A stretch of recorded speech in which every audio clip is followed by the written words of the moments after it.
Welcome. I'm Kinetic Symphony. I hunt down and report on weird and true mysterious stories, from glitches to the paranormal. Would you like even more content? Here's my Patreon. Now onto the stories. Case file number 1046, written by Owlcries. The road trip with two wild mysteries. This is an unexplained phenomena from about 5 years ago. My partner and I took a road trip from Florida to North Carolina and decided to drive straight through. We stopped once or twice for gas, and the car was always monitored by one of us. We had 2 suitcases in the back seat. Mine was on the bottom. When we arrived in North Carolina, we both had the distinct feeling that there was no way 10 hours had passed. We both kept exclaiming that it felt like we went through a time portal, and we were confused at how quick the car ride felt. I remember actually trying to recount the audiobooks we listened to and piece together how it was possible that 10 hours had passed. Well, we arrive at the place we're renting out and put our suitcases in the room.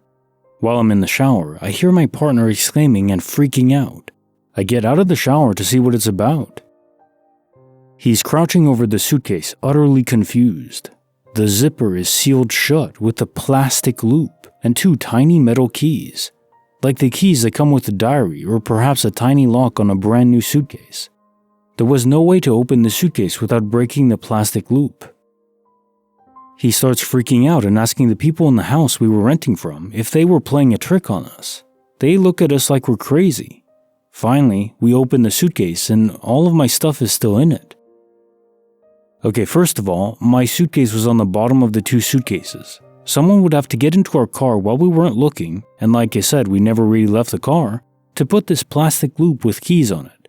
And why would they choose the one on the bottom? And who would do this?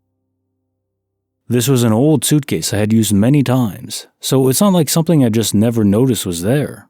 Second, even if it was sealing the zipper closed. And I had even grabbed a sweater out of my suitcase during the trip.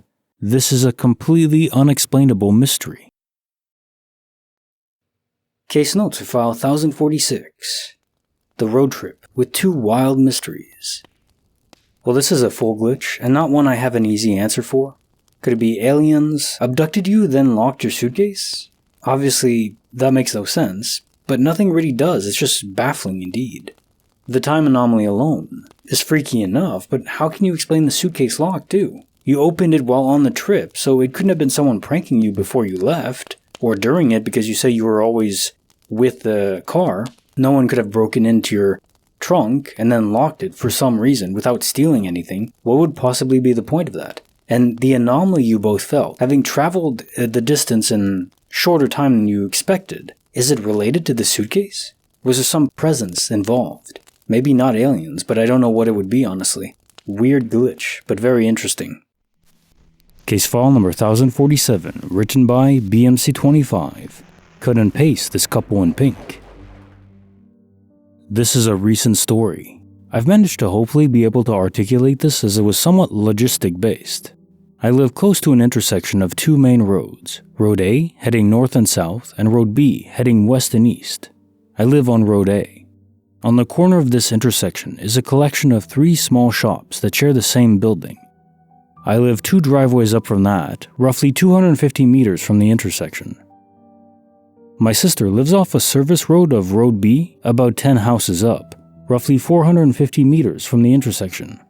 I know this is specific, but it is very relevant. It's about a 6-minute walk from my house to hers. The walk to the entrance of the service road would be about a 4 to 5 minute walk, not to mention there is a relative incline at the beginning of Road B. I had to run to my sister's house as she tends to borrow things without telling me and forgets to bring them back. I needed to grab my vacuum. I went to get in my car and remembered that it was a bin day. I proceed to grab my bin and begin walking into the side of the road where at the very end of my driveway there was a couple walking by, heading up my street, north, away from the intersection. A man in a green tracksuit, which I thought to be quite the look for a man of his age. The woman was in a similar pink tracksuit. They looked to be in their later years, I'd say late 60s. After a polite little back and forth, you go, no, you go, I allowed them to pass first. I rolled my bin to the curb and got in my car and pulled to the end of the driveway to do a loop through 2 back roads to avoid traffic lights and cars, etc. The old left and left again if you're in Australia. I have timed the trip to take approximately 1 minute and 25 seconds to make the car ride. I'd be happy to give it 2 minutes if it's busy, and I can't turn onto Road B immediately from the back road. However, it wasn't busy, as it was 11 a.m. on a Sunday. As I turned left out of my driveway, I saw the couple had proceeded maybe another 50 meters before crossing the street now, from the left side, which we were originally on, to the right side of the road, and stopped to look at some furniture that was on the street for hard rubbish collection. I proceed with my 1.5 minute drive to my sister's. When pulling into the service road, who do I see?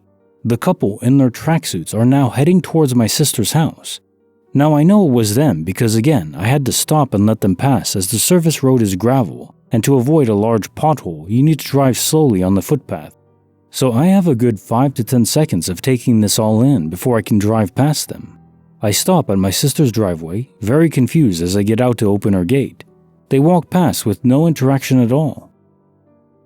Even if it was possible that these people are marathon sprinters who were heading north and a minute later were heading west and uphill without breaking a single sweat in their 60s, covering a distance that even me as a 27-year-old female couldn't cover in that time, well, even then it wouldn't make sense.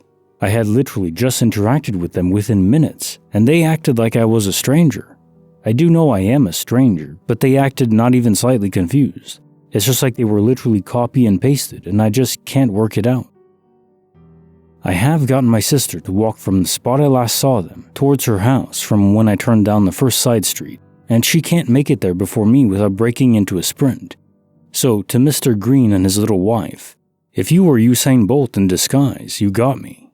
If not, your programmer's messed up. Case notes for file 1047. Cut and paste this couple in pink. Sometimes I wonder about these duplicate human sighting events. Sure, it could be versions of a parallel world, but maybe it's even simpler than that. As you say, cut, copy, and paste. From the server managers, you could say. An extra copy of NPCs that were needed in that exact moment for some reason. Maybe even unrelated to you. Maybe just an extra layer to the whole universe. What we perceive as glitches happening doesn't necessarily have anything to do with us. We just are the ones that are seeing it happen. And now time for the quote of the day. Once you start questioning your beliefs, that's when it's all over. It truly is doubt that kills our conviction. Hiram Yeakley. Conviction is an important word to have in your lexicon. And this doesn't mean that you can't entertain other ideas. I think that's critical. If you want to bolster your own ideas and reach what is actually the objective truth of any given situation, you have to give yourself both conviction and understanding of opposite views. It's the toughest thing to balance because you don't want self-doubt, but you also don't want to be arrogant.